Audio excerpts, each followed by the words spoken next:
Greetings. I'm Elizabeth Emery, producer and host of Hear Her Sports, the podcast about exceptional female athletes and women in sports. If you like the podcast, spread the word. For those of you who enjoy listening, there's a donate button on the website at hearhersports.com donate page. Today, my guest is Alison Dunlap, a remarkable cyclist with a long list of accomplishments. She won mountain bike world championships in 2001, is many times national champion in mountain bike, cyclocross, and road, a 2-times Olympian, and the World Cup overall winner in 2002. Find out more details about her career through the episode notes on Hear Her Sports website. Alison and I knew each other racing on the road in the 90s, so we start off by just saying hello. Our conversation, however, focuses on being an active woman and having a baby, how Alison has managed to stay fit and sane during that time, some advice for new mothers, and other thoughts about raising a kid interested in physical activity and the outdoors. Alison definitely tells it like it is, no holding back, so join us. I'd love to hear from you and how you've managed to be sporty and a mom. Contact me through hearhersports.com. Let's get started. Hey there. Hi. So how are you? Oh, just dropped Emmett off at school, so it's always a little chaotic. But it's good. Yeah, it's good. I'm sort of surprised how early you're up and ready to chat on the phone. Oh, I know. It's just like, well, we're up at, 5:45 or 6. Today it's cold and rainy out, so it's easy to sit down and start working. Yeah. Anyway, I have to tell you, there's a lot of stuff I would love to talk to you about, but I want to focus on parenting as an active, energetic person, because recently during an interview, my guest revealed that she was pregnant. She hadn't told anybody, and she was understandably really concerned about how having a baby would impact her sporty lifestyle. Yeah. So I was wondering what you would say to her, and how did your active life change?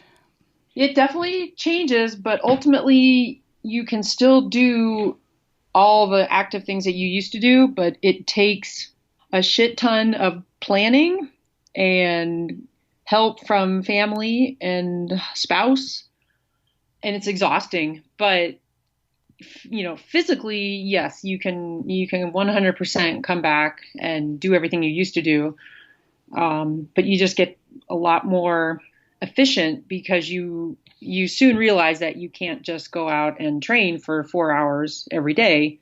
You can train maybe 4 hours once a week, and then the rest of the time you're doing these short little 30-minute workouts or 1 hour workout, and you do a lot of intensity because you don't get the quantity that you're used to. You can still make it happen, but again, it's a lot of logistics management.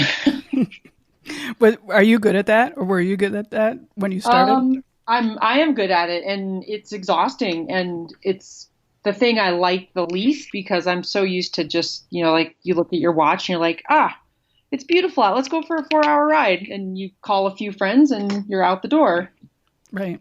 And that spontaneity goes away, which, for some people isn't a big deal. For me, it's, definitely more of a challenge to, I have to sit down and look ahead in my calendar. And, if I want to go to Moab for a weekend, I have to plan that a month out. And, I used to be able to just do that a couple days in advance, and I'm much better at it because I know if I don't do that, then I don't do anything. And that drives me crazy. That's worse than anything. So your son is 6 now, right? Yeah. Okay. So you've had 6 years of practice at this point. Yeah. And he's now in first grade. Is that going to change things? It has opened things up for me. Now he's gone 5 days a week. And, I work, so I have my little business at home. And so, it definitely helps having a real consistent work schedule now. But the day goes fast. Like, you get home at 8:15 and, mornings are chaos. So when you get home, usually you got to clean the kitchen. I got to make the bed downstairs. I'm putting away some clothes that are thrown around the floor, just all these little, I don't know, fiddle fart type activities that take you away from your work. And that's one of the drawbacks of working from home, I find. But that was my choice. And so I do that for a little bit in the morning, and then I sit down and I work. And But the day flies by. Yeah. And then all of a sudden it's time for pickup. You're like, oh, wait a minute. And some days I'll call a friend and I'll just be like, hey, I've got so much to do. Can Emmett just come over for a play date? And, usually play dates are great because, they're usually classmates, friends that are his age, and they're free. Like, it's not like babysitting. So they go over there, they play, and then you trade. And then maybe those kids come over to your house next week or something. Right. So I can do that if I need more time. Right. So I want to go back just a little bit. How did your life change both positively and negatively 6 years ago with having Emmett?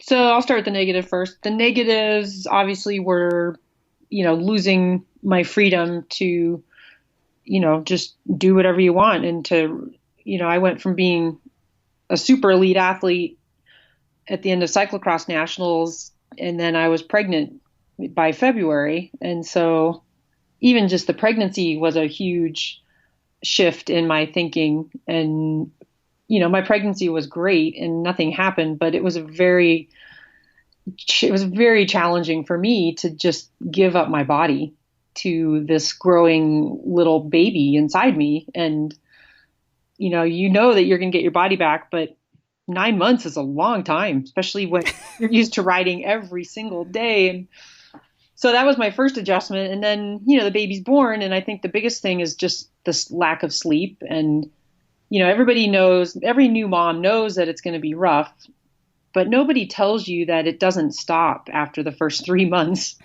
It keeps going. And like the lack of sleep goes for probably the first 3 years.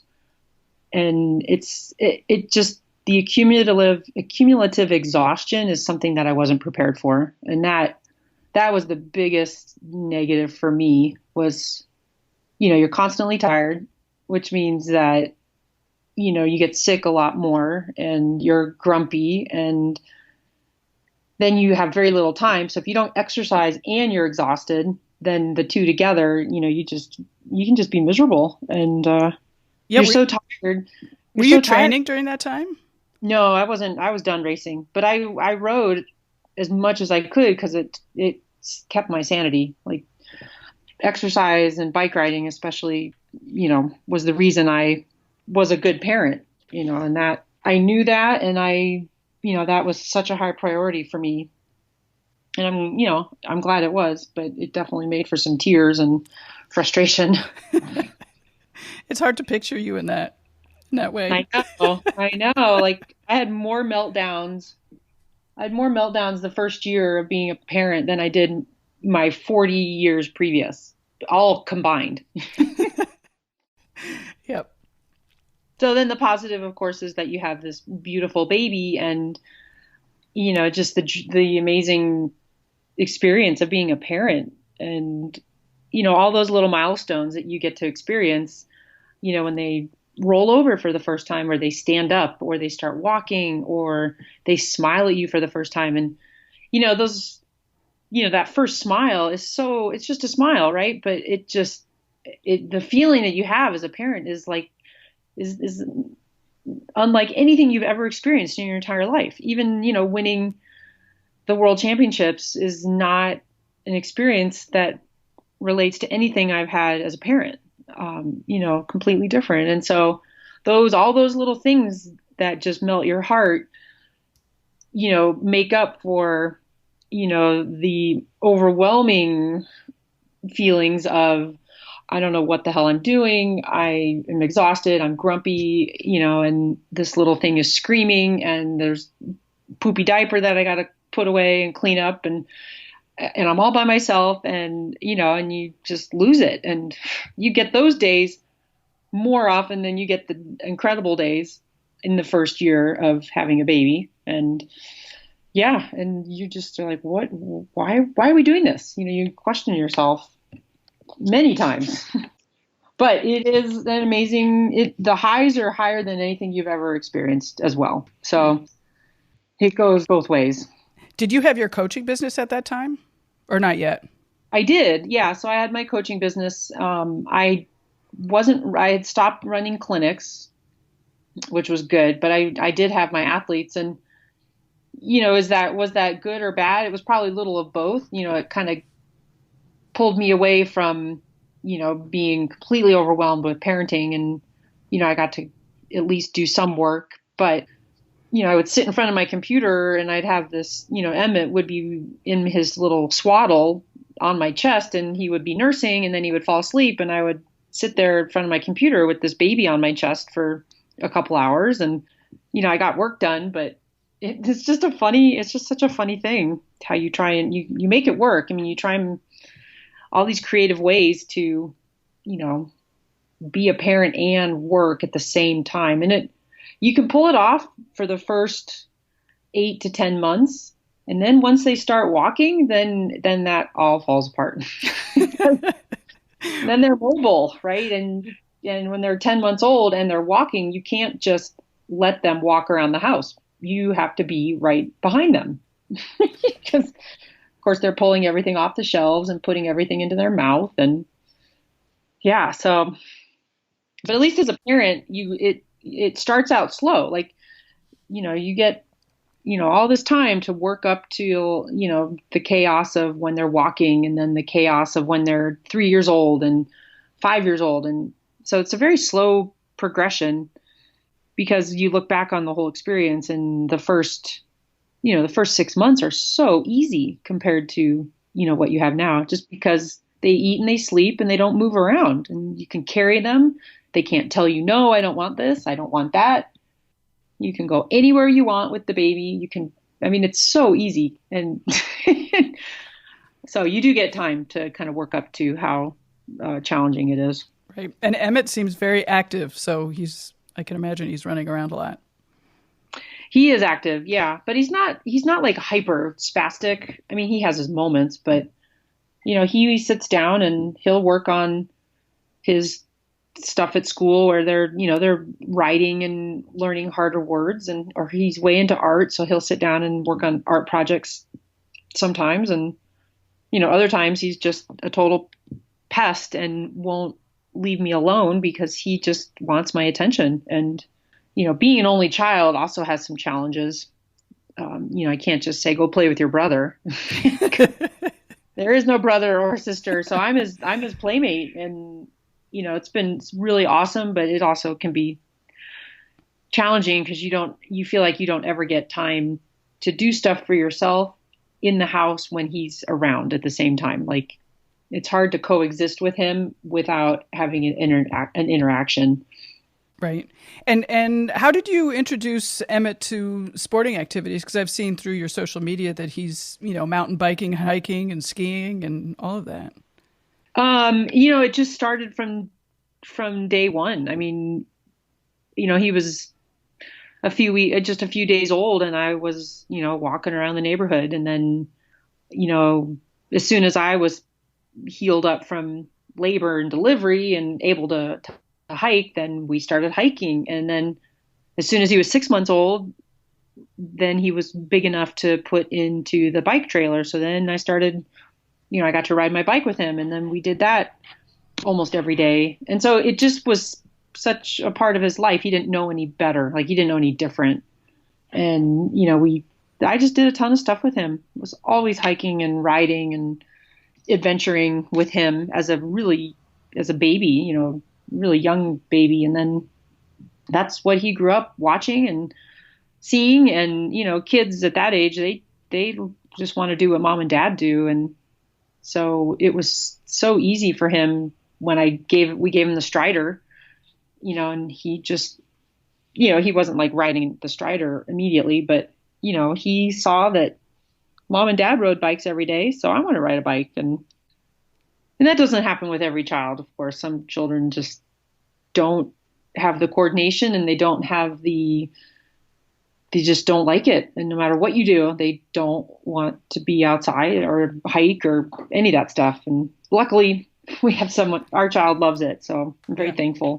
Does he complain? I mean, is he talking about being tired and I want to go home and when are we going to get there?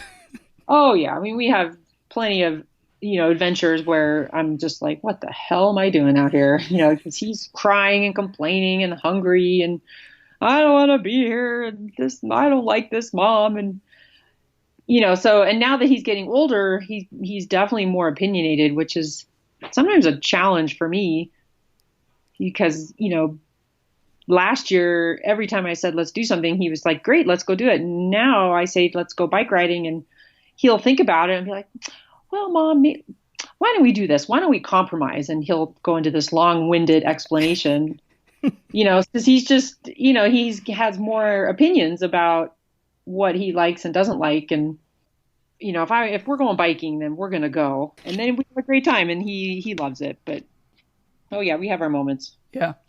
With children at this age, I find that most of the time when you run into troubles, it's because they're tired and they're hungry. If you can keep them well fed and keep the sugar level up and, keep them stimulated, then they're great and they have a great time. Does he have a favorite activity? I think the mountain biking is his favorite. Yeah, he looks very good at it. Yeah, and he's just very coordinated and very athletically, not gifted. He's not like a prodigy or anything, but he's just very coordinated. And so anything he does it well. And, some kids don't have that. And so, he's got great skills on the mountain bike, great balance, very good body awareness. And so it's fun for him. He doesn't, he's not scared and he's not crashing all the time. And, he's riding real trails, and I think he loves it. Do you get nervous? I actually don't. And I've noticed with him over the years is that although he has really good skills, he tends to be, he's not a reckless go-getter. Like if we get to a descent and he looks down and he realizes it's pretty steep and technical, he stops and he's like, I'm going to walk this, Mom. And I've been with other kids the same age that they don't know better and they don't appreciate, the difficulty of a section. And so they just go down it and they crash and they get hurt. And so it's been really nice with him. I actually have complete trust in him because I know that he will never go down something unless he knows he can ride it. Well, that's nice. Yeah, it is nice. And, and I ride with him most of the time. Greg works a lot more. And so when Greg rides with him, Greg is a lot more, a worried parent because he's not used to being with Emmett on the bike and knowing what he can and can't do. And he's just micromanaging Emmett every time we ride. I'm just like, shush, let him ride his bike. He's fine. Oh, I don't want him to get hurt. He's not. It's funny. Right. That's cool. Do you get bored going out with him? Oh, no, it's definitely very entertaining. And, you got to be, even on the most easy trails, as a parent, you're still constantly worried. You're just like, oh God, don't hit that tree. Oh, and you don't say anything, but, you're watching like a hawk. And so you're never bored. And they're talking, and they're not talking about the bike ride. They're talking about, all these random things. And so, I've had great conversations with Emmett on bike rides. And so, yeah, it's highly entertaining. The only challenge is you have to have the mindset of when I go out with my child, it's not for me to exercise. It's for my son. It's to be together. It's this, time we're going to share, but I'm not out there to get my workout in. And if you know that, then it makes it so much easier. So how often are you getting out for yourself now that he's in school and whatnot? I'm probably riding 3 or 4 days a week. And then I go rock climbing once a week with some friends at night. There's an indoor gym downtown. So, so I'm definitely getting time out by myself or with friends. And on the bike, most of my rides, I call it my hour of power. I have an hour and I'm out the door, and in 5 minutes, I'm riding as hard as I can. I just, I sprint up every hill. I go as hard as I can whenever it works, and I get my endorphin buzz, and then I come back and I'm right back into work. Right. What are your aims when you're exercising now? Just to stay healthy? It's the immediate goal is to get my heart rate up and burn calories and get a hard workout in because I don't work out very often. So it's not at all what I would do if I was training, towards a race or a big ride, so because every time I ride my bike, I try and ride hard. And then if I need to take an easy day, now my mentality is, well, an easy day means I don't ride at all because if I'm going to ride my bike, I want it to be a good hard workout, and I'm not going to go ride my bike for an hour really easy. I'm going to stay at home and get some work done. And so, that's not good. That's not good for training, and that's fine. And I know it because I'm not training. I'm just out there trying to just maintain some fitness, and it really does keep my sanity. But a big part of it is the intensity. Like I love the intensity, and it just, clears my head. It makes me feel better. And I can come home and I can sit and work the rest of the day. Do you miss that structured training? Sometimes I miss the structure. I think I miss more the long epic rides that we would always do on the weekends, with friends, because those were just like big adventure days. And there wasn't really structure on those rides, but it was kind of, ride hard up the hills and work on your descending. And, there was some guidance, but for the most part, it was just this hammer fest between friends. And, we'd go out all day and then we'd come back and you eat and then you sit on the couch and you watch TV and you take a nap. And that was the day. And I really miss that. 'Cause now if I get a chunk of time to ride on the weekends, which I do a lot, I'll go out for 4 hours, but I'm constantly watching my watch, either because the babysitter has to leave at noon or, I want to get back so Greg can get out. So we switch. And so there's that kind of hangs over your head. And then when you get back, you walk in the door and immediately you're back to being a parent. And, there's no downtime. I mean, no napping. There's no napping. I mean, there's no time to shower. It's just like full on the minute you walk in the door.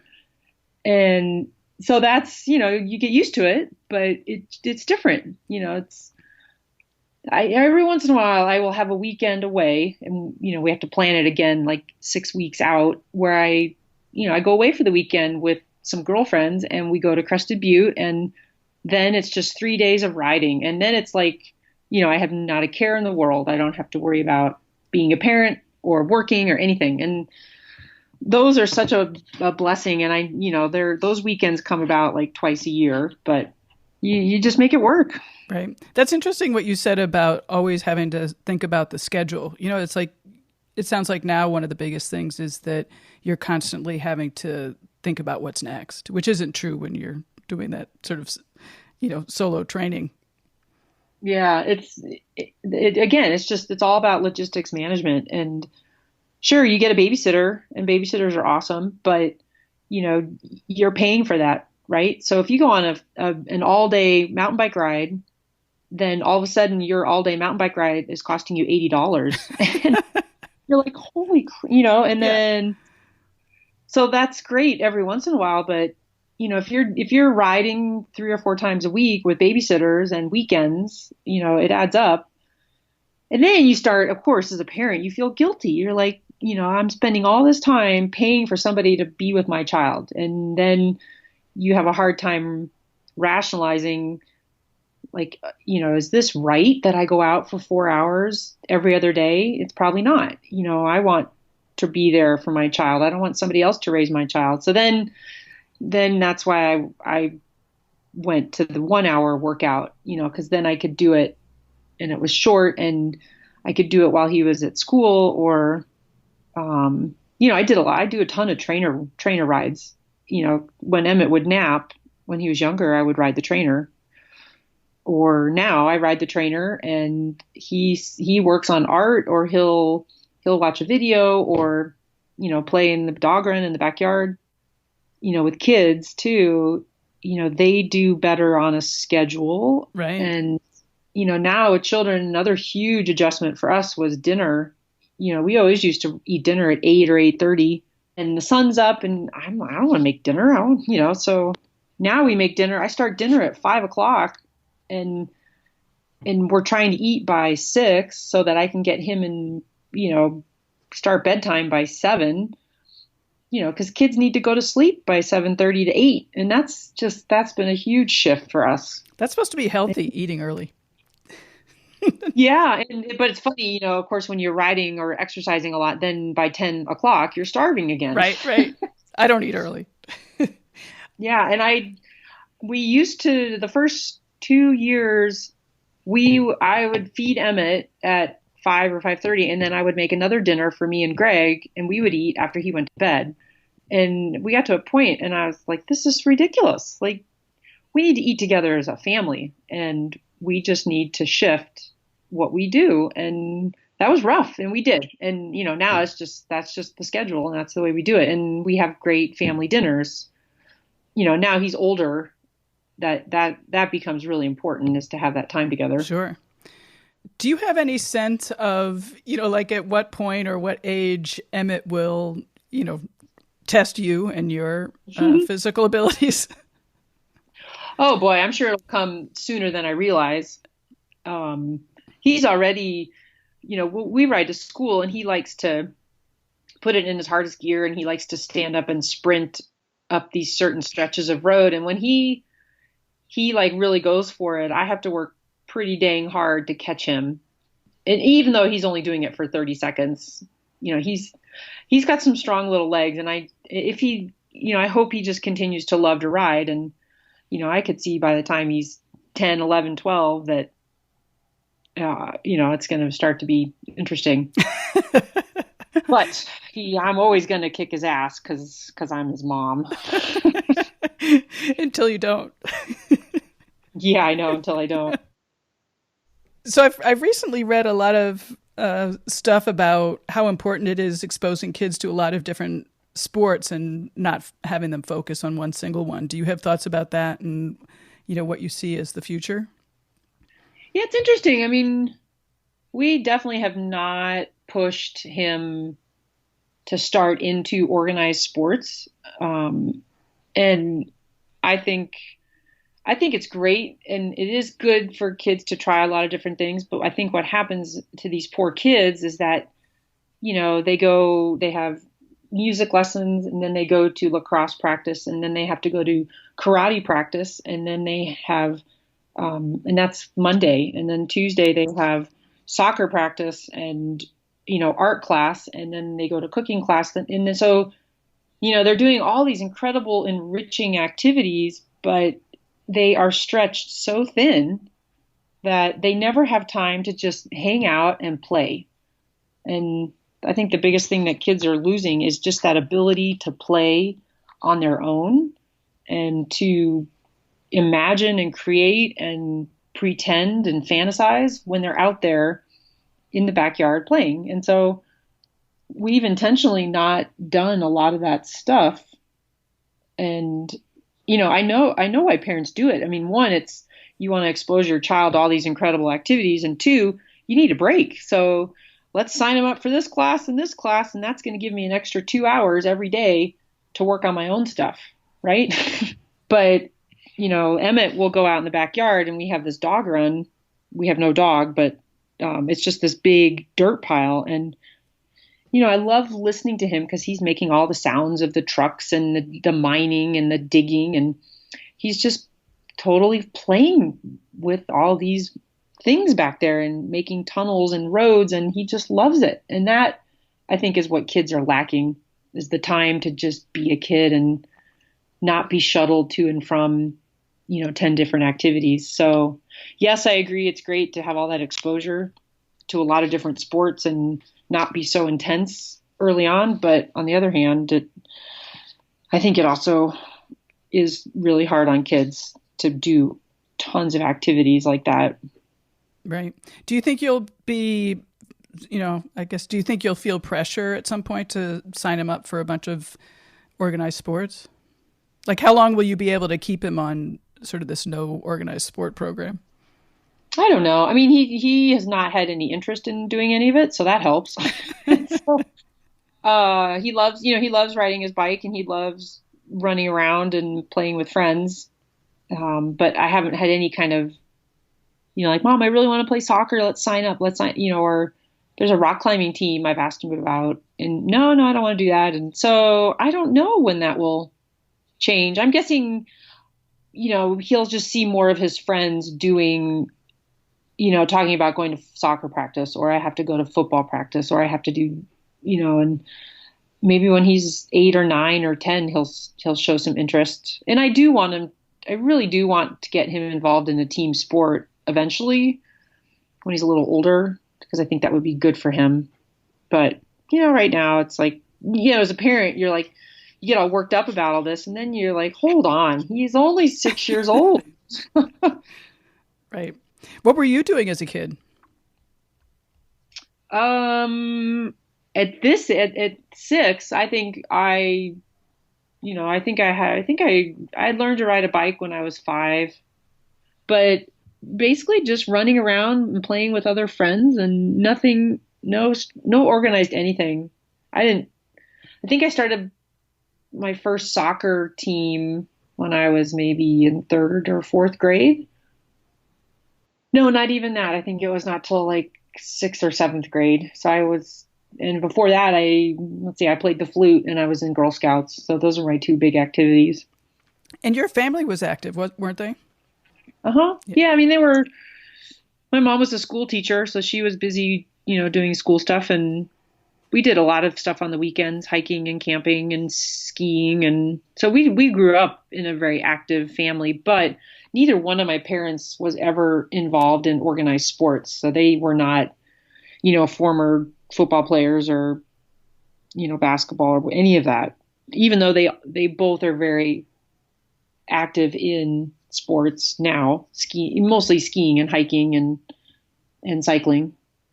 Right. So yeah, but it was it was definitely a part of our life, and just being active, I think, and being outside and kind of the backcountry aspect. I think that's what we all grew up with, more than we got to go to the football game every week and we got to go to the soccer games and right. That kind of stuff. So thinking about the woman that was my guest who revealed that she was pregnant, do you have any thoughts for new parents or advice that you can offer from what you've learned in the last 6 years? Probably just don't be afraid to reach out to others, and don't be afraid to reach out and express how hard it is. And you'll be shocked at how many other people will say, oh my God, I felt the exact same way. And this is what I did. Because there's so many resources out there. It's almost, it's overwhelming, and you don't even know where to start to look for help. And so you just, find your friends that have small children or have been through, have children that are, elementary age and have been through all of that, and talk to them, and don't feel like you have to do it all yourself, and don't feel like if you ask for help that you're a failure as a parent. That's really big. And being a parent, especially for the woman, is incredibly isolating, especially that first year, because you have this baby who can't talk to you, and they're nursing constantly, and then you're having to do naps 2 or 3 times a day. So you're very restricted. Like, it's hard to get out and be social. It's hard to get out and do things for yourself. And when it comes right down to it, you are so flippin' tired that you get to a point where you don't even care anymore. You're like, it's too much work to organize a bike ride. I'm just going to stay home and work on my computer answering emails or something. And so you just, like, I would just say, don't hesitate to, hook up with friends right away. Take a night out for yourself. Don't feel guilty asking for help, and don't feel guilty doing something for yourself, because a baby will literally suck the life out of you. And if you let that child, they will, and you'll lose your identity, you'll lose yourself. And yes, you want to give everything you can to your new baby, but you can't be a good parent if you have lost your own identity. Have you and Greg made a point of, like having date night or anything like that, making sure that the 2 of you are spending time together? We go in phases, and we'll have a stretch where we're really good at every week we try and do a date night. And then we then things will get busy and the date night doesn't work one week and then the next week it doesn't work again. And so we don't do it consistently, but we know that it's really important. And in general, I think we've been really good about, trying to connect with each other. We could definitely do better. It's funny. At first, you work really hard to do things together as a couple, and then the further on you get in the parenting thing, you realize again that trying to organize a date night can sometimes be really challenging. And then you throw the $40 or $50 for the babysitter, and then the $50 or $60 to have this nice dinner. And then if you go to a movie, your date night's over $100. And for some, that's not a big deal. And for others, you're just like, it's like, we can't even afford to go out and have a date night. So you got to be creative. And so what you end up doing is you start just trading off. And so, I go for my ride, I come back, Greg goes out and does photography. And although you're not together, you're still doing what you love. And that helps keep each of you happier so that when you are together, even if it's only for a few minutes here and there, you're not grumpy and tired.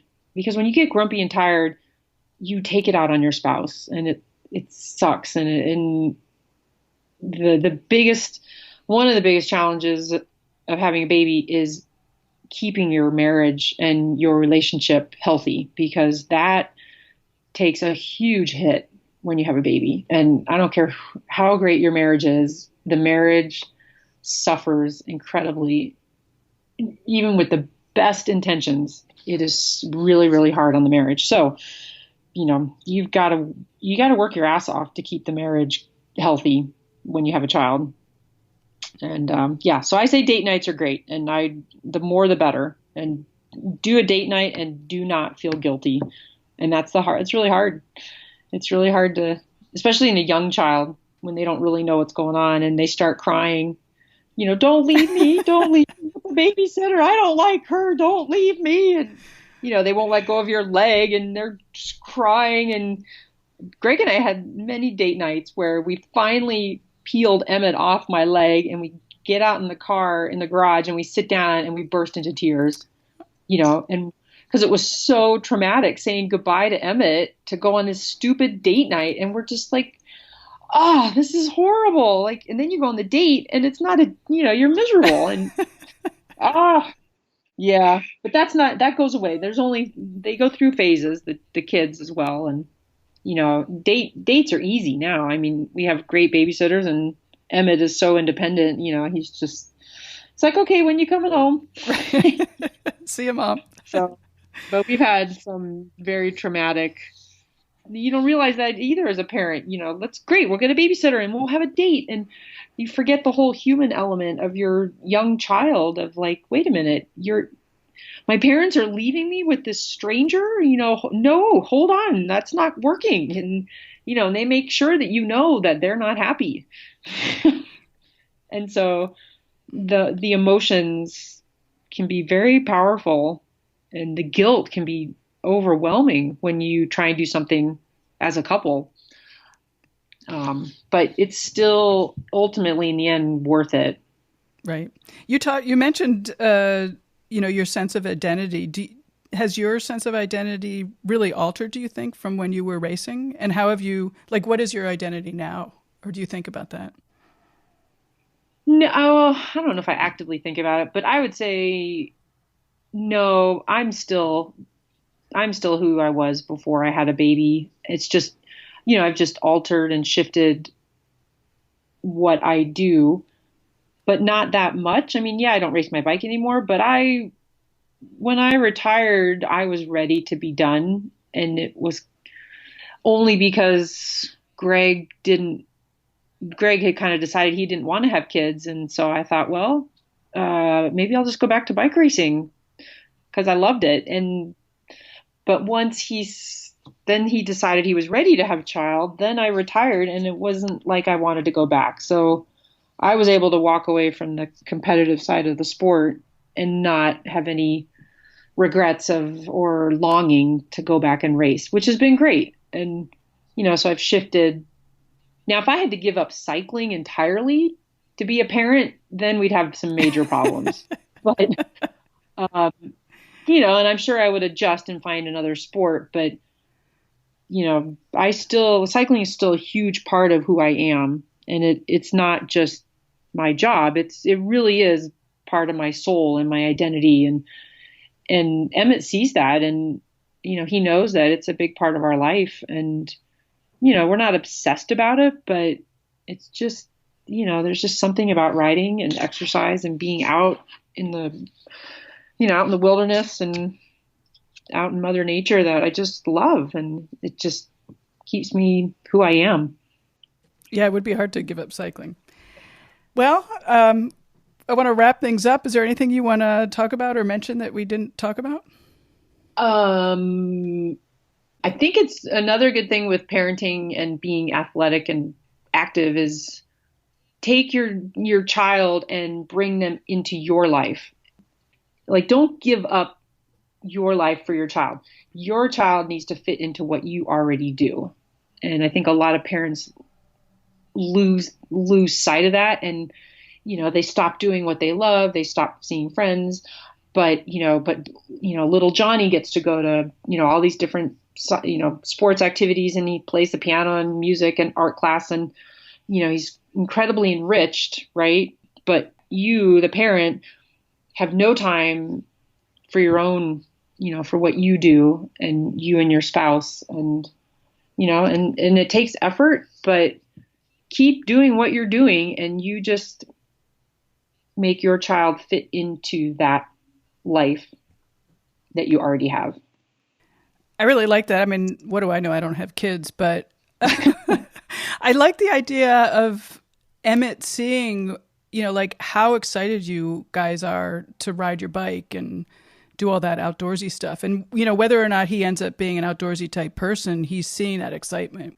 Yeah. Yeah. And I know he has been, enriched by everything that we've done from day one, even though, a lot of stuff I've done with him, he doesn't remember anymore, because he doesn't remember when I, dragged him all over Utah when he was 3 years old, because they don't remember when they were that young. So, but I know that it still had an impact on who he is. And, he's this wonderful little person. And, I'd like to think that a lot of that is because of, what we did as parents the first 5 years. I mean, they say that the first 5 years are the most critical. And by the time they're 5 years old, their personality is set and they're who they're going to be for the rest of their life. And that is terrifying, because the first 5 years as a parent, you're an idiot and you don't know what the hell you're doing. And yet you have this little child, and everything you say and do with this little child,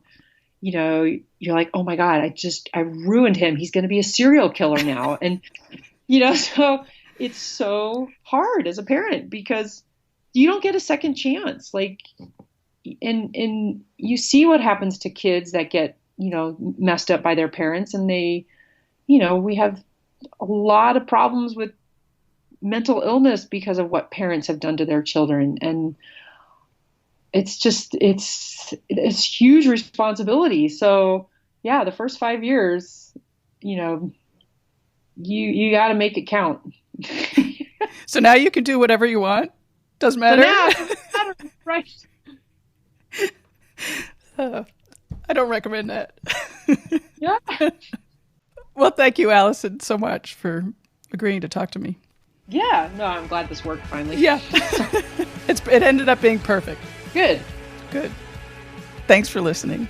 I know it's totally a pain, but please take a moment to rate and review this podcast on Apple Podcasts or wherever you're listening. It really does help the podcast to reach more people and to get the word out about female athletes and women in sports. Just a reminder, Allie's Bar is still available for listeners at 50% off with free shipping using the promo code HERSPORTS. That means a box of 12 are only $14. And they taste great and aren't loaded with sugar. There's been a lot of chat about meal planning. I'm totally terrible at that and often find myself happily saved by an Allie's Bar. Also, check out the new layout of the Hear Her Sports website at hearhersports.com. It has a beautiful landing page featuring a design by Agnes Studio. It's easier to find the podcast you want and to listen directly from the site. Finally, sign up for our newsletter and follow on Twitter, Instagram, and Facebook at Hear Her Sports. See you in 2 weeks.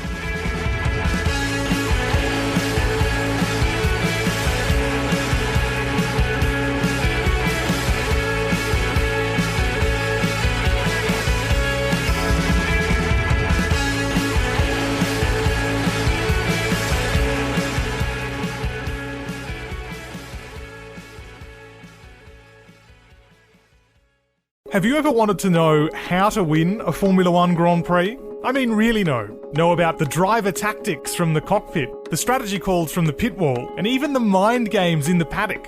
There's a lot more that goes into winning a Grand Prix than just 90 minutes of racing. So every week on the F1 Strategy Report, we're taking a deep dive into the decisions that shape every result. Hey there, my name is Michael Laminato, and every week I'm joined by an expert guest from the paddock to talk through the big calls that won the race and the missteps that resulted in bitter defeat. Before every race, we'll look back at the previous year's result and consult the current form guide, and we'll be in your feed after every Grand Prix dissecting the outcome and what it means for the championship. So for your regular hit of Formula One analysis, subscribe to the F1 Strategy Report wherever you get your favourite podcasts. The Strategy Report is a Beer Mogul podcast on the Evergreen Podcasts network. My name's Michael Laminato, and I'll catch you after the checkered flag.